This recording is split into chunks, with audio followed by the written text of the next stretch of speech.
The first rays of dawn caught her silhouette against the Wyoming sky, a woman kneeling in the tall grass with her hands clasped so tight her knuckles had gone white. And Harrison Sawyer stopped his horse so abruptly the animal snorted in protest. He had ridden out before sunrise as he did most mornings, unable to sleep in the empty ranch house that still smelled faintly of his mother's lavender soap, even though she had been gone 3 years now. His father had followed her 6 months later, leaving Harrison alone with 2,000 acres of land, 100 head of cattle, and a faith that had withered like unwatered crops. At 29 years old, he had grown accustomed to solitude, even preferred it most days, but something about the sight of this woman praying in the middle of his grazing land stirred something he thought had died with his parents. She wore a faded blue dress that had seen better days, her dark blonde hair falling loose down her back, and she seemed utterly unaware of his presence. Harrison sat frozen in his saddle, watching as her lips moved in silent prayer, her face turned toward the rising sun. There was something desperate in her posture, something that reminded him of his mother in her final days when she would pray for hours beside his father's sick bed. The horse shifted beneath him, and the woman's eyes flew open. They were the color of spring leaves, wide and startled as a deer's. She scrambled to her feet, her hand flying to her chest. "I am sorry," she said quickly, her voice carrying a slight accent he could not quite place. "I did not mean to trespass. I will leave immediately." "Wait," Harrison heard himself say before he could think better of it. He dismounted slowly, not wanting to frighten her further. "You are on my land, but I would like to know why." She hesitated, her fingers twisting in the fabric of her dress. Up close, he could see she was younger than he first thought, maybe 23 or 24, with a face that would have been beautiful if not for the exhaustion etched into every line. Dark circles shadowed her eyes, and her dress hung loose on a frame that suggested she had not eaten properly in some time. "I was traveling to Sheridan," she said finally. "My wagon broke an axle yesterday afternoon about 2 miles west of here. I managed to unhitch my horse and ride him until he threw a shoe. I have been walking since last evening, and when I saw the sunrise, I just felt compelled to stop and pray." Harrison studied her carefully, looking for any sign of deception, but found only honest weariness. "You have been walking all night?" "Yes." She swayed slightly on her feet, catching herself. "I am stronger than I look. That may be true, but you look about ready to collapse." He gestured toward his horse. "My ranch house is about 20 minutes south. You can rest there, get some food in you, and I will send one of my hands to retrieve your wagon." Suspicion flickered across her face. "I do not know you, sir." "Harrison Sawyer. This is my land you are standing on, and my mother would rise from her grave and haunt me for eternity if I left a woman alone and hungry in the middle of the territory." He held out his hand. "I promise you will be safe." She studied his face for a long moment, and Harrison wondered what she saw there.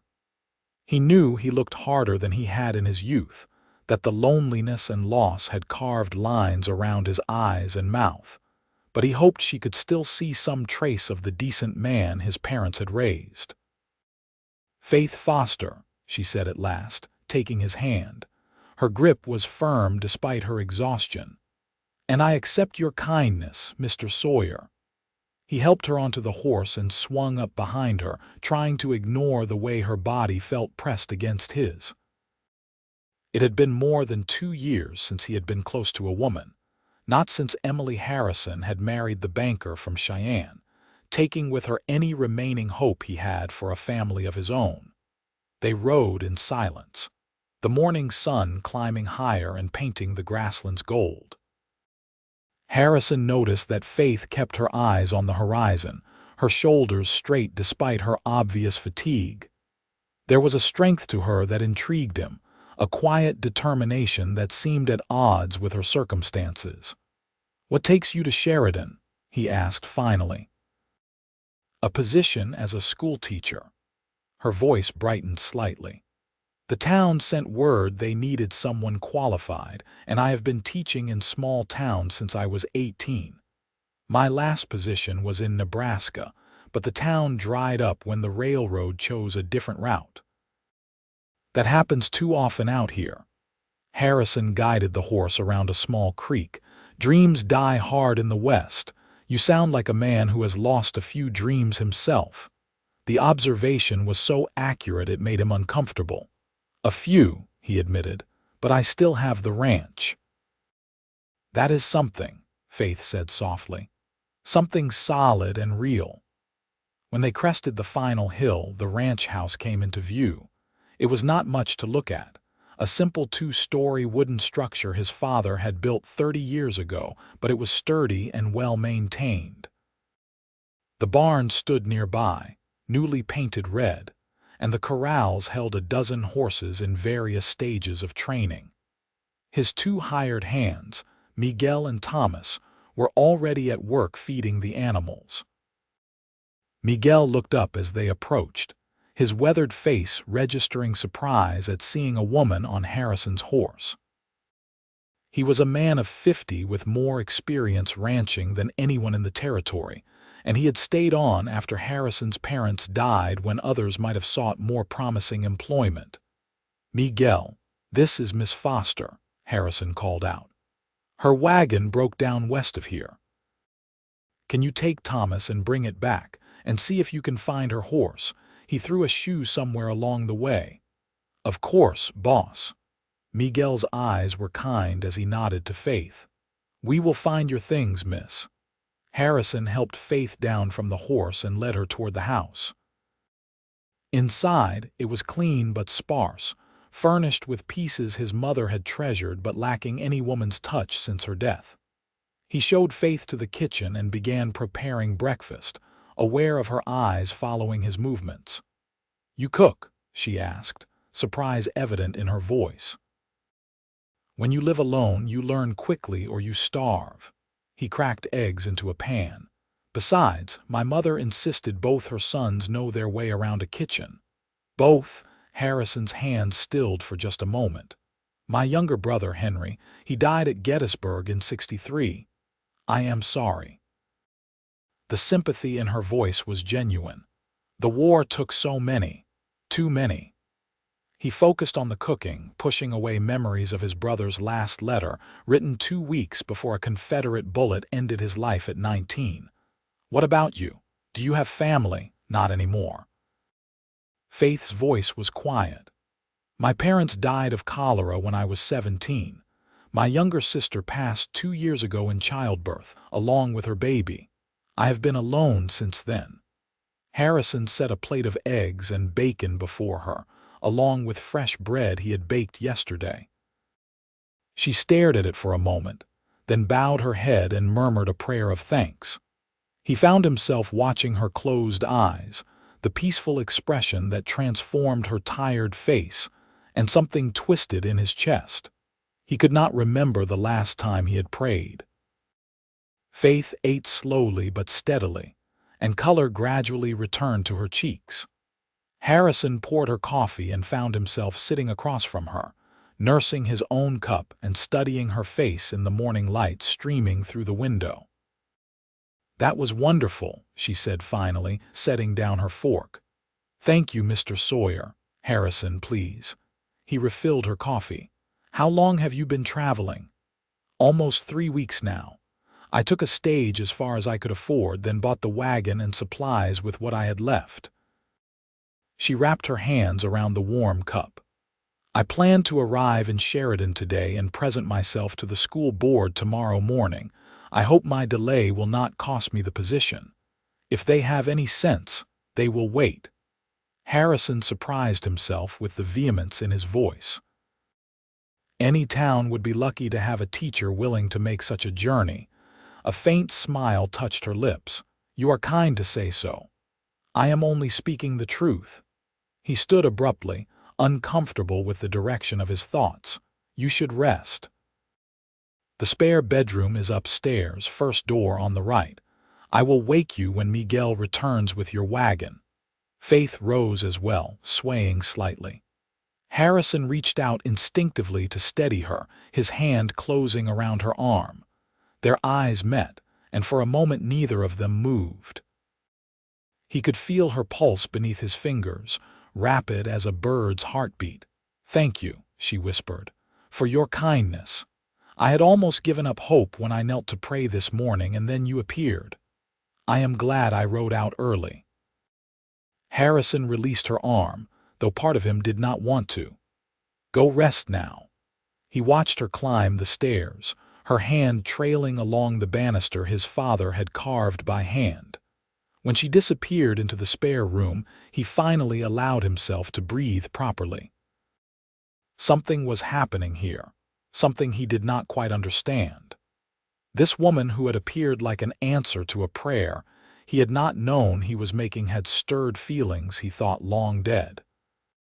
Harrison threw himself into work, riding out to check on the cattle, mending fence posts, anything to keep his hands busy and his mind off the woman sleeping in his house. Miguel and Thomas returned around noon with Faith's wagon and a limping bay mare.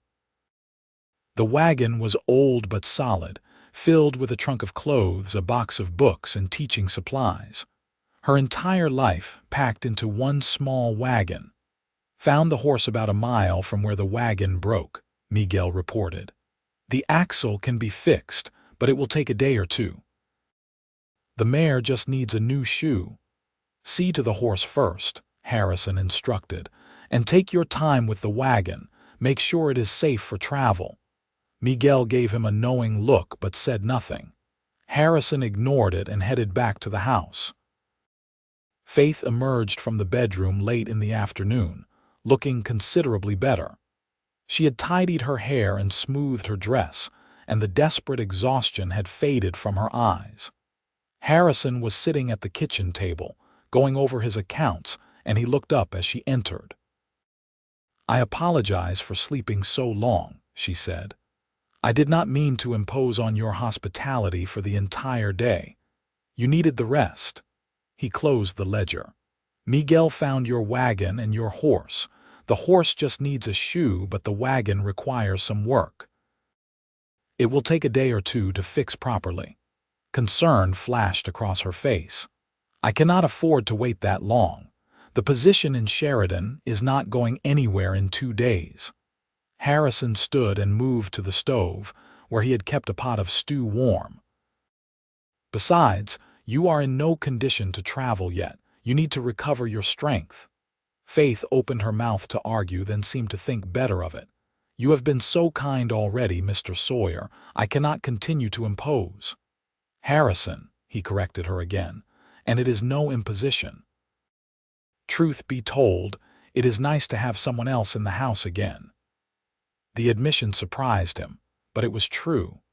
The loneliness he had grown so accustomed to suddenly felt unbearable now that he knew what it was like to hear another voice in these rooms.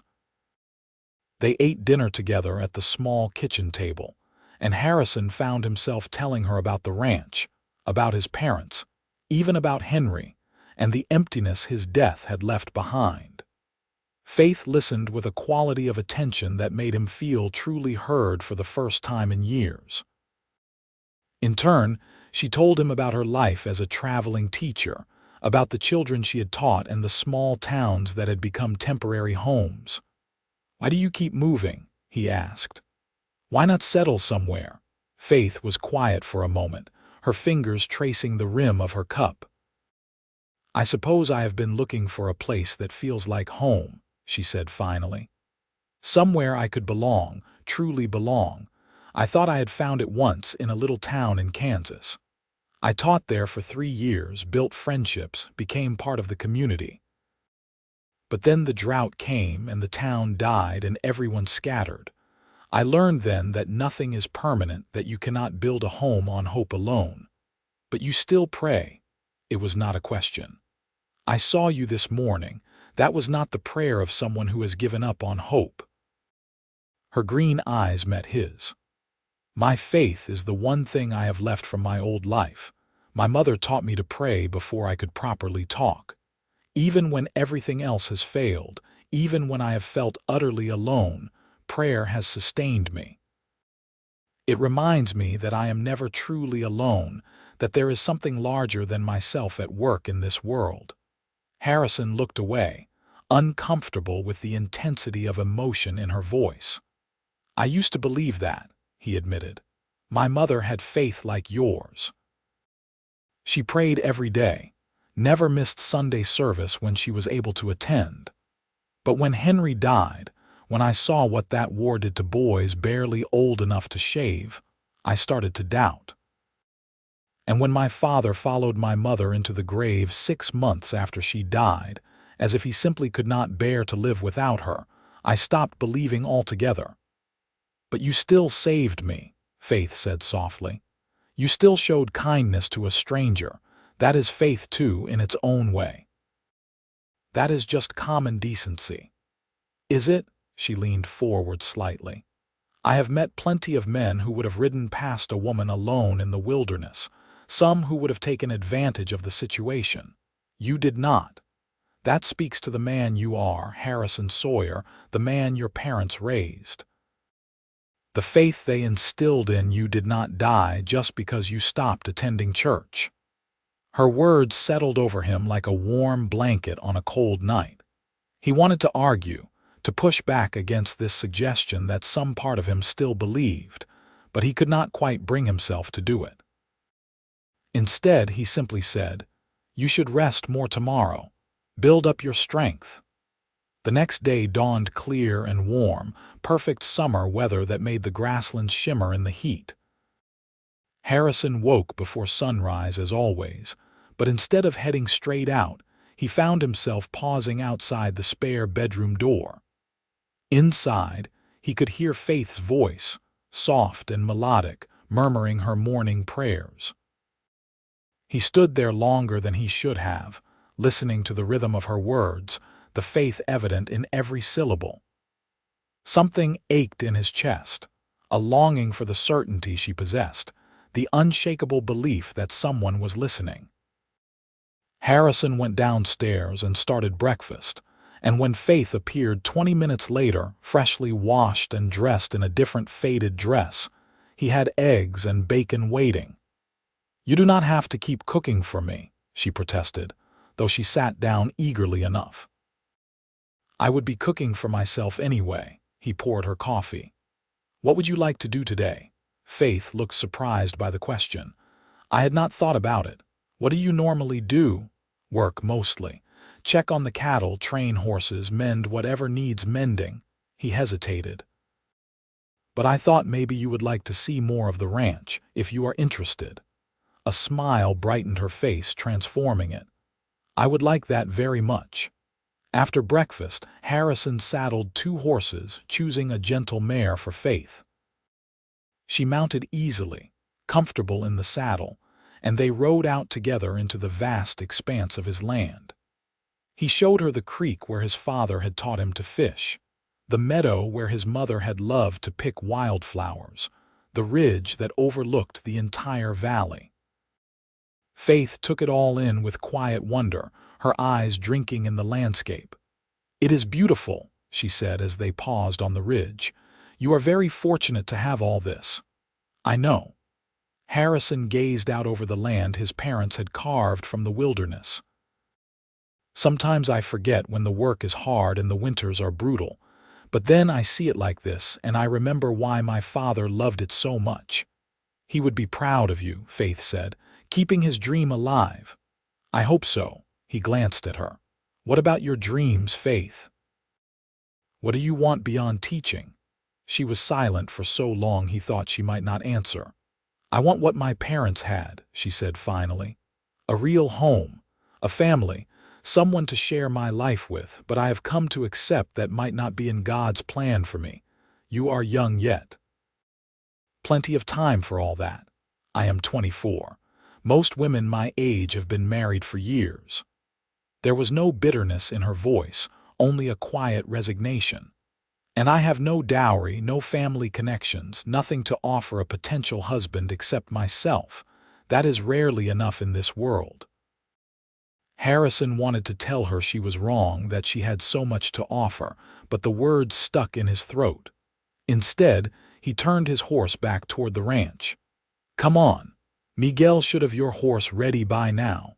They spent the afternoon working side by side.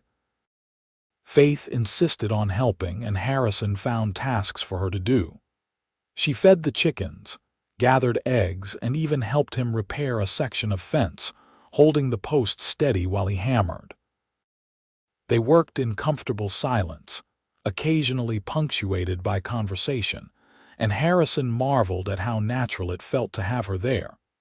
That evening they sat on the porch as the sun set, painting the sky in shades of orange and pink. Faith had her Bible open on her lap, reading by the fading light, and Harrison found himself watching her rather than the sunset. "Will you read aloud?" he asked suddenly. Faith looked up, surprised.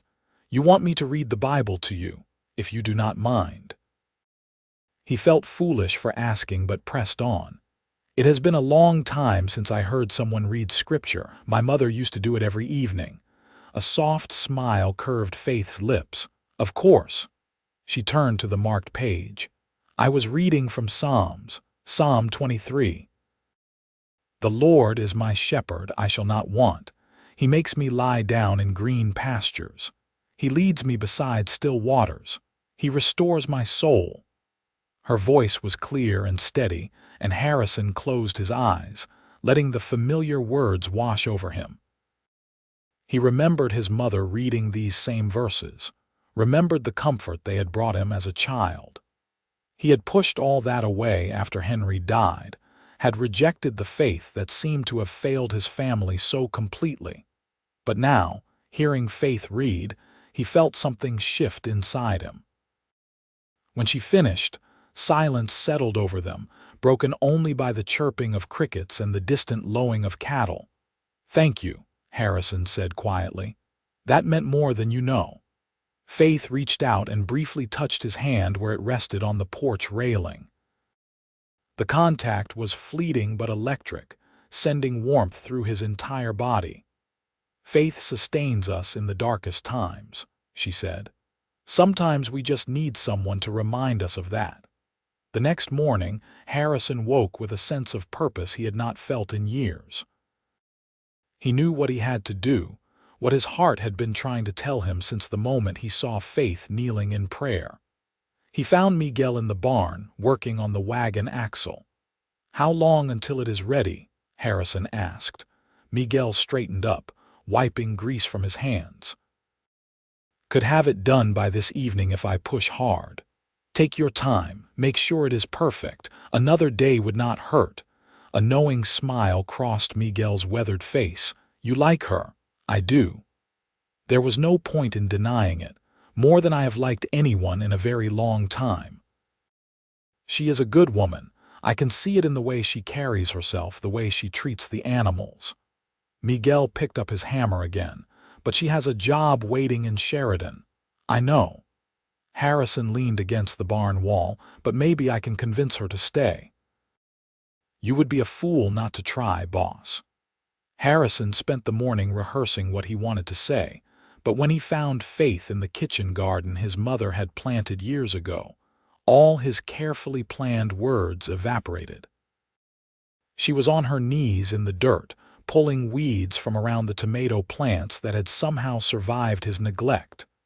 "You do not have to do that," he said, approaching her. Faith looked up, shading her eyes against the sun. "I wanted to. Your mother planted this garden, did she not? I can see her hand in the layout. It deserves better care than it has been getting." Harrison felt his throat tighten. "She would have liked you. I wish I could have known her." Faith returned to her weeding. A woman of such strong faith, raising sons in this harsh land. She must have been remarkable. She was. Harrison crouched down beside her. "Faith, I need to tell you something." She paused, sensing the seriousness in his tone. "What is it? These past 2 days have meant more to me than I can properly express." Having you here, talking with you, working alongside you, it has reminded me what it feels like to be truly alive. I had forgotten. After everyone died, after I lost my family, I just existed, going through the motions, keeping the ranch running but not really living. He met her eyes. You changed that. You walked into my life and reminded me what I had been missing. Faith's hands stilled in the dirt. Harrison, I know you have a position waiting in Sheridan. I know you have plans, dreams of your own, but I have to ask, have to at least try. He took a deep breath. Stay. Not just for another day or another week. Stay here with me. Help me turn this ranch back into a home. Let me court you properly. Let me show you what kind of man I can be when I have something, someone to work for. Tears welled in Faith's green eyes. You barely know me. I know enough. I know you are kind and strong and faithful. I know you work hard and do not complain. I know that when you smile, it lights up something inside me that I thought was dead. Harrison reached out and gently took her hand, dirt and all. I know that I have not felt this way about anyone since I was a young man who still believed the world was full of possibilities. You brought that back to me, Faith. You brought me back to myself. A tear rolled down her cheek. What about the school in Sheridan? They are expecting me. We will send word. Tell them the position needs to go to someone else, or if teaching is what you truly want, there are children in the area who need education. You could teach right here. He squeezed her hand gently. I am not asking you to give up your dreams. I am asking you to build new ones with me. Faith was silent for a long moment, and Harrison felt his heart hammering in his chest. He had laid himself bare, exposed the loneliness and longing he usually kept hidden, and now he could only wait for her answer. I prayed for guidance that morning, Faith said finally, her voice trembling. I prayed for a sign, something to tell me I was on the right path, and then you appeared, like an answer direct from heaven. She looked up at him, her eyes shining with tears and something else, something that made his breath catch. How can I ignore that? Then you will stay? Yes. A smile broke through her tears. Yes, I will stay. I will let you court me, Harrison Sawyer, and we will see what God has planned for us. Relief and joy flooded through him so powerfully he felt dizzy. Without thinking, he pulled her to her feet and into his arms, holding her close. She came willingly, her face pressing against his chest, her arms wrapping around his waist. They stood there in the garden, surrounded by plants his mother had nurtured, and Harrison felt something fundamental shift in his world. The next weeks passed in a blur of quiet happiness. Faith settled into the ranch as if she had always belonged there, bringing life and warmth to rooms that had been cold and empty for too long. She cooked meals that reminded Harrison of his childhood, filled the house with flowers from the garden, and sang hymns while she worked. Miguel and Thomas quickly grew fond of her, and she treated them with the same respect and kindness she showed everyone. Harrison courted her properly, as he had promised. He took her on long rides through his land, showed her every corner of the ranch, shared stories of his childhood and his dreams for the future. They talked for hours on the porch in the evenings, about everything and nothing, learning each other's thoughts and hearts. And every morning, Faith knelt in prayer while Harrison found himself standing nearby, not quite praying himself but listening, absorbing, letting her faith slowly work its way into the cracks in his armor. One Sunday morning, 6 weeks after Faith had arrived, she turned to him at breakfast with hopeful eyes. "There is a church in town, is there not?" she asked. "About 15 miles southeast," Harrison nodded slowly. "A small one. My parents helped build it when I was young. Would you take me?" Her voice was gentle, not pushing, just asking. "I know you have not attended in years, but I would like to go, and I would like you to come with me." He wanted to refuse, to make excuses about work and distance and all the reasons he had avoided church since his mother's funeral. But looking into Faith's hopeful face, seeing the importance this held for her, he found himself nodding. "Yes," he said, "I will take you." They dressed in their best clothes, Harrison in a suit he had not worn since his father's burial, Faith in a dress she had carefully mended and pressed. The ride to the small church took most of the morning, but they arrived just as the service was beginning. The congregation was small, maybe 30 people total, farmers and ranchers and their families. Many recognized Harrison, their faces showing surprise at his appearance after so long away. The pastor, an elderly man named Reverend Thomas, welcomed them warmly and invited them to sit. Harrison expected to feel uncomfortable, trapped, eager to leave. Instead, he found himself listening to the sermon, really listening, as Reverend Thomas spoke about faith during difficult times, about finding hope when all seems lost. He felt Faith's presence beside him, solid and reassuring, and when she reached over and took his hand during the final prayer, he squeezed back and did not let go. After the service, people approached them with curiosity and welcome. Several of the families had children, and when they learned Faith was a teacher, their interest sharpened. By the time Harrison and Faith left to return home, 3 families had asked her about tutoring their children. "So much for having nothing to offer," Harrison said as they rode away. "You could have a full schoolhouse within a week if you wanted it." Faith laughed, the sound bright and clear. "I did not expect that, but it would be wonderful to teach again, to have a purpose beyond keeping house. You could do it right on the ranch. We have that large room on the ground floor that my father used as an office. It would make a perfect classroom." Her eyes widened. "Are you serious?" "Completely. We would need to build some desks, maybe add a few more windows for light, but it is more than large enough for a dozen students."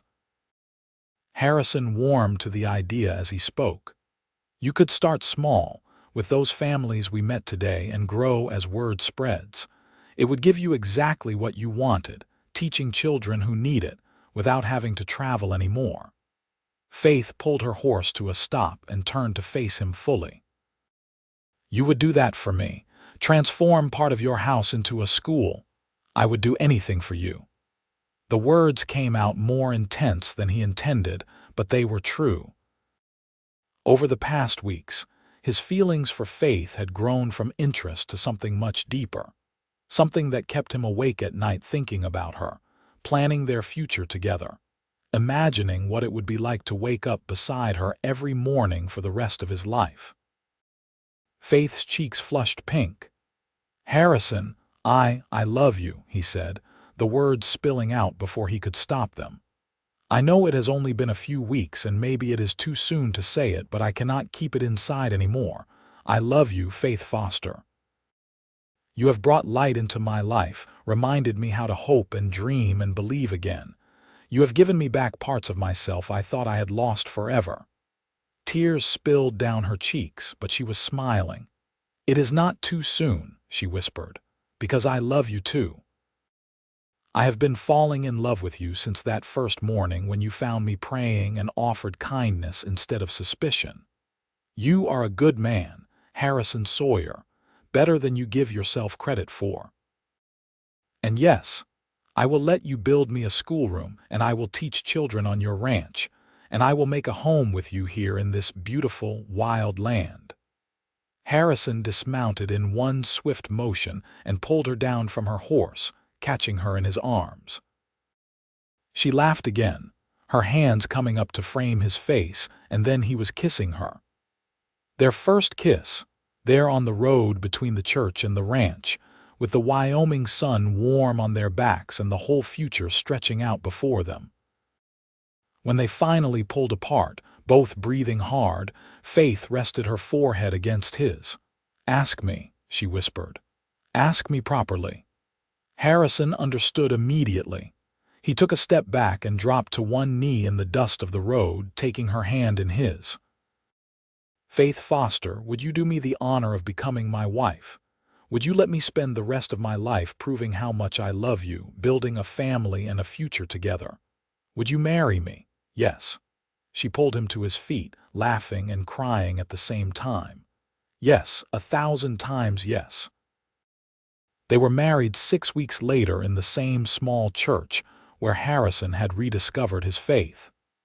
The entire congregation attended, along with neighboring ranchers and their families.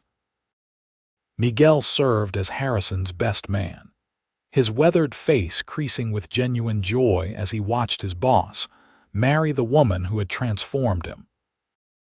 Thomas walked Faith down the aisle, since she had no family of her own, and several of the church women had helped her sew a beautiful wedding dress from fabric Harrison had bought her in town.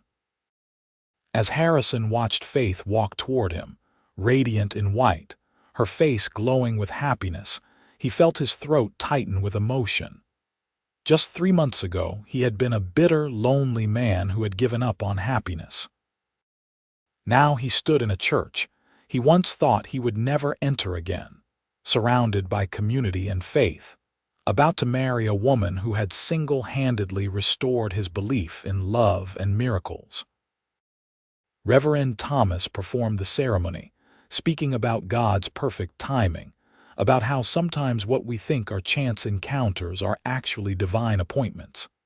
Harrison barely heard the words, too focused on Faith's face, on the love shining in her green eyes as she spoke her vows. "I, Faith, take you, Harrison, to be my lawfully wedded husband," she said, her voice clear and strong.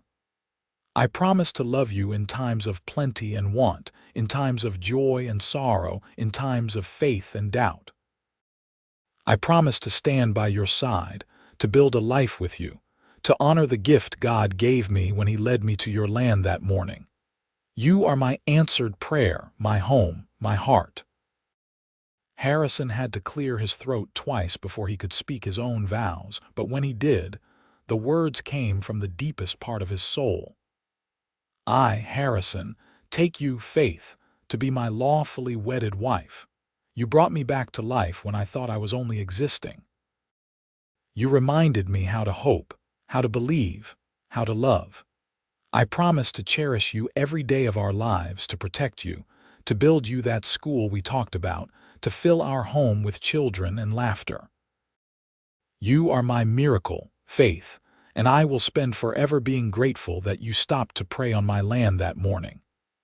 When Reverend Thomas pronounced them husband and wife and told Harrison he could kiss his bride, the congregation erupted in applause. Harrison cupped Faith's face in his hands and kissed her tenderly, sealing the vows they had just made, beginning the life they would build together. The reception was held at the ranch, with tables set up in the yard and food contributed by everyone who attended. Music filled the air as someone produced a fiddle and another a guitar, and soon people were dancing in the grass. Harrison held Faith close as they moved to the music, both of them laughing, surrounded by well-wishers and joy. "Happy?" he asked, spinning her gently. "Happier than I ever imagined possible," Faith replied, her hand warm in his. "God is good, Harrison. He took 2 broken, lonely people and brought them together to make each other whole. Your faith is infectious, you know. I find myself believing things I never thought I would believe again." "That is not my faith," Faith said softly. "It is your own coming back to life. It was always there, just buried under grief and loss. You are rediscovering the man you were meant to be." As the celebration continued around them, Harrison pulled Faith closer, resting his cheek against her hair. She was right. He was rediscovering himself, becoming someone new and better because of her influence. The bitter, lonely rancher who had ridden out that morning 3 months ago no longer existed.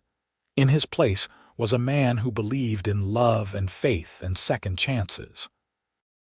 The first year of their marriage passed in a blur of happiness and hard work. They converted his father's old office into a schoolroom, and Faith began teaching children from neighboring ranches. Word spread quickly, and soon she had 15 students of various ages coming 3 days a week for lessons. The sound of children's voices reciting lessons and playing during breaks filled the ranch house with life.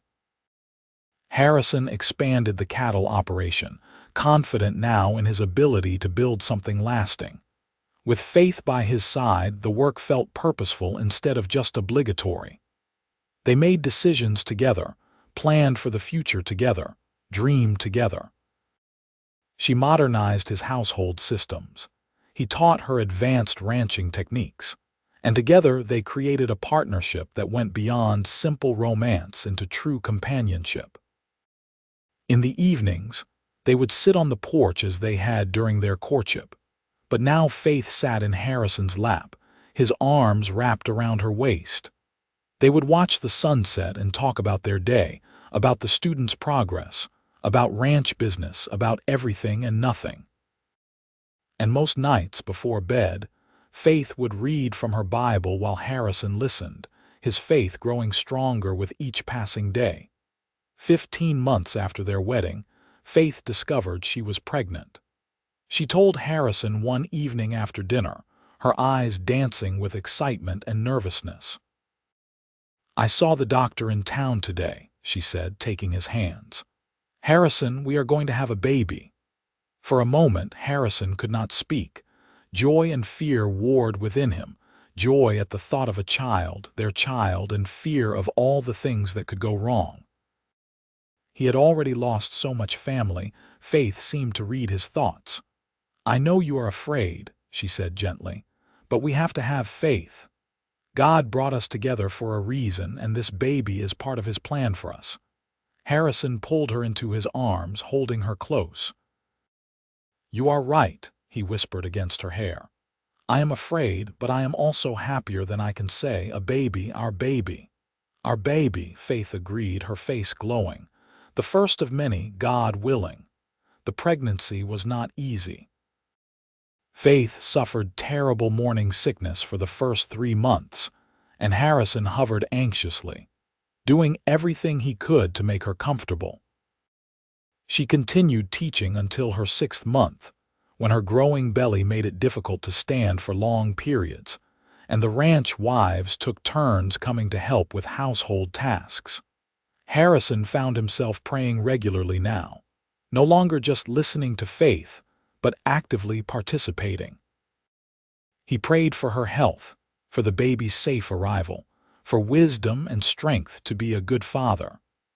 The faith that had died with his brother's death had fully returned, transformed by love and hope into something stronger than it had been before.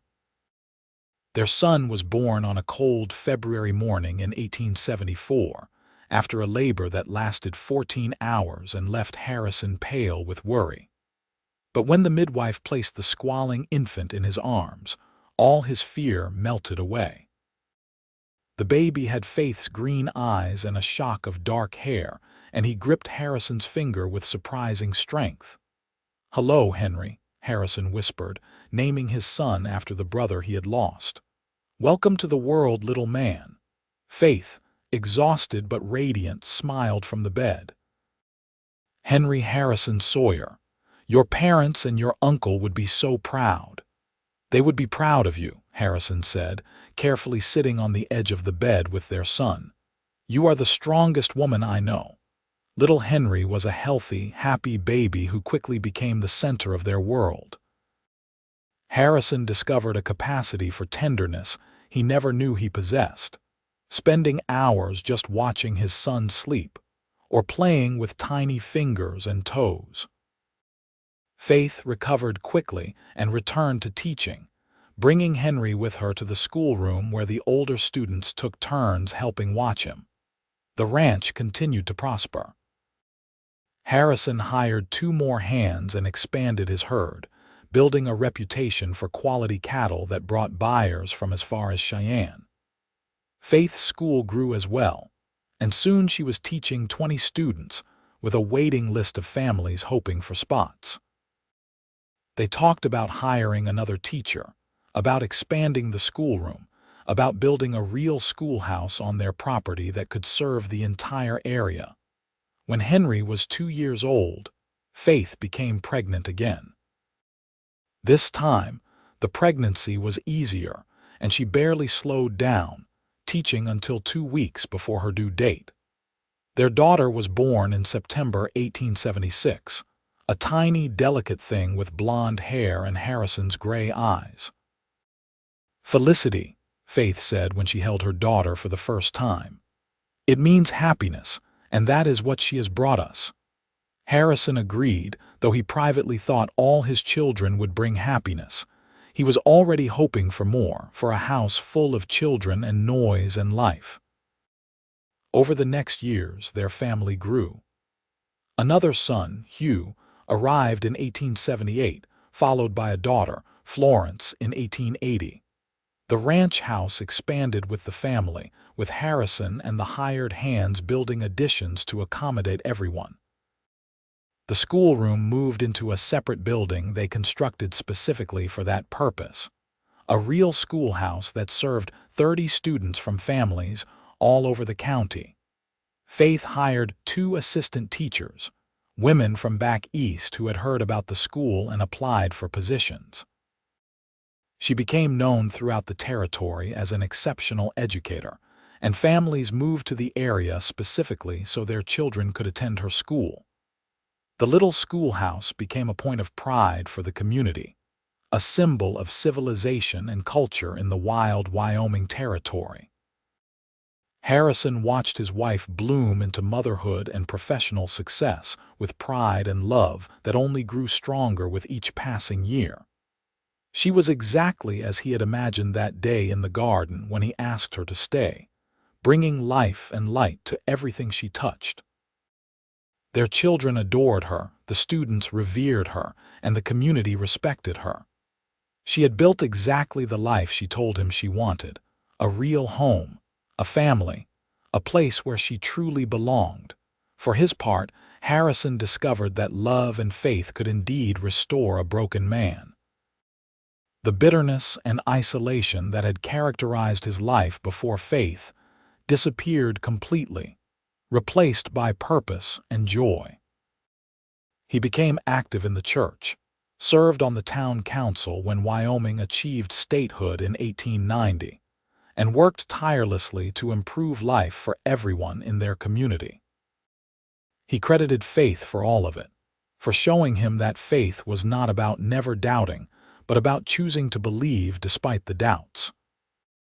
On their 10th wedding anniversary, Harrison took Faith back to the spot where he had first seen her, that piece of grazing land where she had knelt in prayer at sunrise. It was early morning, just as it had been that day, and the sky was painted in the same shades of pink and gold. "Do you remember?" he asked, dismounting and helping her down from her horse. "How could I forget?" Faith smiled, looking around. "This is where my real life began. Everything before was just preparation for this, for you, for the life we have built together." Harrison pulled her into his arms. "I rode out that morning feeling hopeless and alone, going through motions without any real purpose. And then I found you and everything changed. You saved me, Faith. Your faith, your love, your strength, all of it saved me from a life of bitterness and regret." "We saved each other," Faith corrected gently. "I was lost too, searching for a home and a place to belong. You gave me that. You gave me everything I had dreamed of and so much more." They stood together as the sun rose, just as they had that first morning, but now they were not strangers but partners, parents, the anchors of each other's lives. Harrison thought about all that had happened since that day, about the children sleeping back at the ranch house, about the school that bore his wife's vision, about the community they had helped build. All of it had started here with a woman praying and a lonely man brave enough to stop and offer kindness. "Thank you," he whispered against her hair, "for praying that morning, for giving me a chance, for loving me." "Thank you for stopping," Faith replied. for seeing me when I was at my lowest and offering hope instead of judgment, for being the man I prayed for without knowing it. As they rode back to the ranch together, the morning sun warm on their backs, Harrison felt a profound sense of gratitude and peace. His parents would have loved Faith, would have been proud of the man he had become with her influence. Henry would have adored his nieces and nephews. All the loss he had experienced, all the grief and bitterness, had led him to that morning, to that moment when he found Faith praying at sunrise.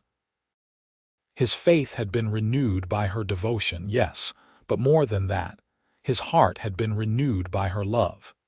She had taken a broken, bitter man and shown him how to live again, how to hope again, how to believe in miracles again. And every morning when he woke beside her, every evening when he watched their children play, every Sunday when they attended church as a family, he thanked God for the divine appointment that had brought them together. The years continued to pass in happiness and prosperity. Henry grew into a strong, responsible young man who showed every sign of becoming an excellent rancher like his father. Felicity inherited her mother's love of teaching and helped in the school from a young age. Hugh and Florence were still young, full of energy and mischief, but already showing the solid values their parents worked hard to instill. The school continued to grow and thrive, eventually expanding to include a secondary program for older students. Faith's reputation as an educator spread throughout Wyoming, and she corresponded with schools across the West, sharing curriculum ideas and teaching methods. She never forgot her original purpose, to provide education to children who might otherwise have none. And she fought hard to keep the school accessible to families of all economic backgrounds. Harrison's ranch became one of the most successful in the territory, not through any special brilliance on his part, but through steady, honest work and smart decisions made in partnership with his wife. He treated his workers fairly, maintained his cattle well, and built relationships throughout the region that served him well in both good times and bad. But more than business success, he measured his life in the strength of his family, the depth of his faith, and the knowledge that he had lived up to the values his parents had tried to teach him. On their 20th anniversary, their children threw them a celebration at the ranch, inviting what seemed like half the county. Harrison stood with Faith's hand in his, surrounded by their 4 children, their extended ranch family, friends from church and town, and students past and present from the school. He looked at the life they had built, the community they had fostered, the love they had shared, and felt overwhelmed with gratitude. Speech. Someone called, and others took up the cry. Harrison raised his hand for quiet, pulling Faith close to his side. 20 years ago, I married the woman who saved my life. I was lost, bitter, alone, and she showed me how to find my way back to faith and hope and love. Everything good in my life, everything you see here today, started because Faith had the courage to kneel and pray at sunrise on a lonely piece of rangeland, and I had the sense to stop and help her. That one moment, that one choice, led to all of this. He gestured around at the gathered crowd, at the thriving ranch, at the school building visible in the distance. So the lesson I want to share, especially with you young people, is this: faith matters. Kindness matters. Taking the time to stop and help someone, even when it is inconvenient, even when you have your own problems, that matters. You never know when you might be entertaining angels unaware, when that one moment of grace might change everything. Faith stood on her toes and kissed his cheek, her eyes shining with tears of joy.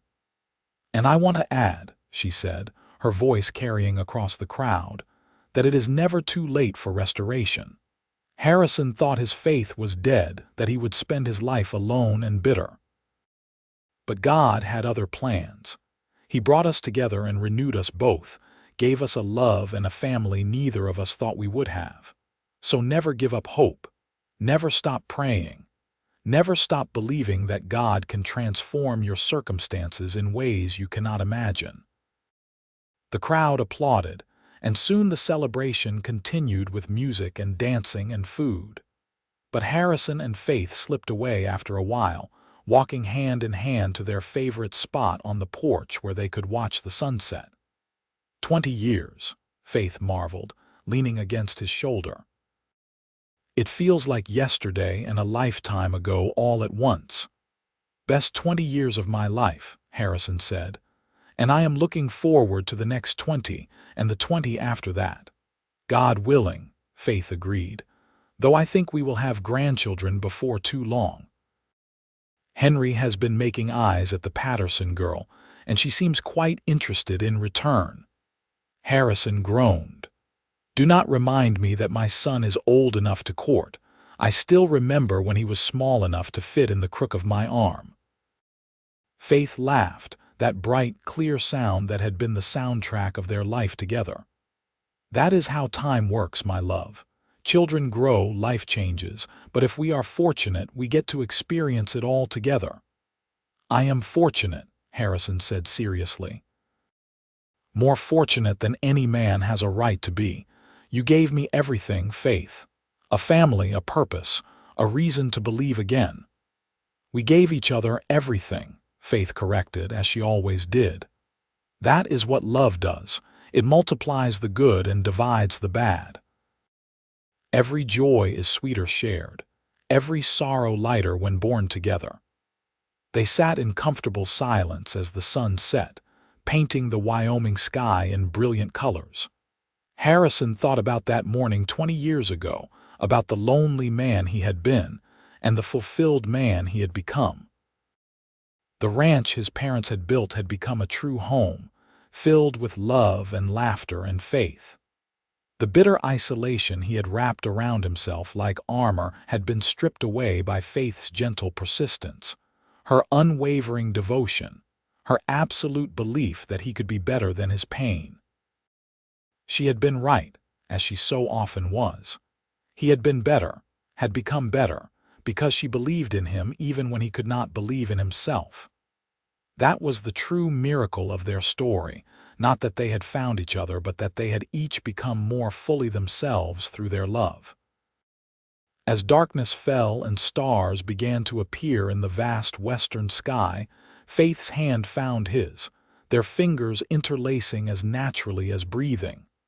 "What are you thinking about?" she asked softly. "About how grateful I am that you prayed that morning.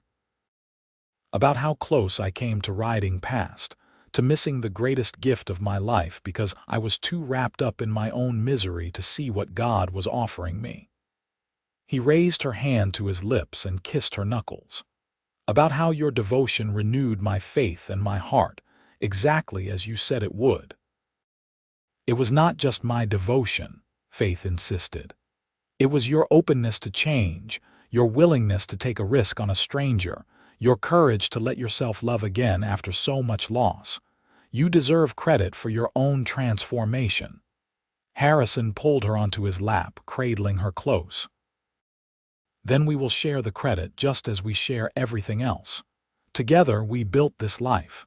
Together we raised these children. Together we found our way back to faith and hope." "Together," Faith agreed, resting her head on his shoulder. "Always together." They sat that way for a long time, wrapped in each other's arms, watching the stars emerge one by one in the darkening sky. Inside the house, they could hear their children laughing, cleaning up from the celebration, living the life their parents had worked so hard to give them. The ranch spread out around them, solid and prosperous, a testament to years of dedicated work. The school stood nearby, a beacon of learning and opportunity for the next generation. It was everything Faith had prayed for that morning, everything Harrison had stopped believing he could have. And it all existed because two lonely people had encountered each other at exactly the right moment, in exactly the right way, and had the courage to build something beautiful from their broken pieces. Harrison's faith had been renewed by Faith's devotion, yes, but more than that, his entire life had been renewed. He was no longer the bitter, isolated man who had ridden out that morning 20 years ago. He was a husband, a father, a pillar of his community, a man of restored faith and abiding hope. And he owed it all to the woman in his arms, the woman who had knelt in his pasture and prayed hard enough that God sent help in the form of a lonely rancher who did not yet know he needed saving too. "I love you," he whispered into her hair, "more than words can express." "I love you too," Faith replied, "today, tomorrow, and forever." As they finally stood and went inside to join their family, Harrison sent up a silent prayer of his own, thanking God for the divine appointment that had brought Faith into his life, for the grace that had given him a second chance at happiness, for the love that had transformed them both. His mother had been right all along. Faith did matter. Prayer did make a difference, and miracles did happen, even for bitter men who thought they had stopped believing. The door closed behind them, shutting out the Wyoming night, enclosing them in the warmth and light and love they had created together. A lonely rancher had found a woman praying at sunrise, and in that moment, both their lives had changed forever. Her devotion had renewed his faith and his heart, and his kindness had given her the home and family she had always dreamed of. It was a love story written by faith and sealed by devotion, played out against the backdrop of the wild Wyoming territory, and it would endure for all the days of their lives and beyond, a testament to the power of hope, the strength of love, and the grace of second chances.